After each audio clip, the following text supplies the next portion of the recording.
అందరికీ నమస్తే అండి. చెత్తను తీసుకురండి, దాన్ని సంపదగా మార్చుకోండి. వినడానికి కొటేషన్ చాలా బాగుంది కదూ. ఇది కొటేషన్ కాదండి, అక్షరాలా జరుగుతున్నది. గుంటూరు జిల్లా పొన్నూరు మున్సిపాలిటీ పరిధిలోని ప్రభుత్వ పాఠశాల విద్యార్థులు ఈ వినూత్న కార్యక్రమానికి శ్రీకారం చుట్టారు. దీని వెనకాల కూడా ఒక స్టోరీ ఉందనుకోండి. స్వచ్ఛాంధ్రప్రదేశ్ గా మార్చాలనే ఒక ఉద్దేశంతో పొన్నూరు మున్సిపాలిటీ అండ్ ఐటీసీ కలిసి ఈ ఒప్పందం చేసుకుంది. దీనికల్లా ఏం చేస్తున్నారు అంటే, స్కూల్ విద్యార్థులకు ఒక బ్యాగ్ ని అందజేస్తారు.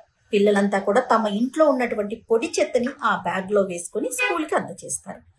ఎంతైతే చెత్త ఉందో దానికి తగినంతగా, ఆ బరువుకి తగినంతగా పిల్లలకి బహుమతుల్ని అందజేస్తారు. దీంతో పోటీ పడి మరి ఇంట్లో ఉన్న చెత్తనంతా కూడా పిల్లలు ఖాళీ చేసేస్తున్నారంట. అంటే పిల్లల్లో ఒక ఇంట్రెస్ట్ ని క్రియేట్ చేయడంతో పాటుగా స్వచ్ఛంగా ఉండాలి, ఆరోగ్యంగా ఉండాలి అంటే మన చుట్టుపక్కల ఉన్న చెత్తని ఎప్పటికప్పుడు క్లియర్ చేసుకోవాలనే ఉద్దేశంతోనే ఐటీసీ అండ్ పొన్నూరు మున్సిపాలిటీ కలిసి ఈ వినూత్న కార్యక్రమానికి శ్రీకారం చుట్టారు.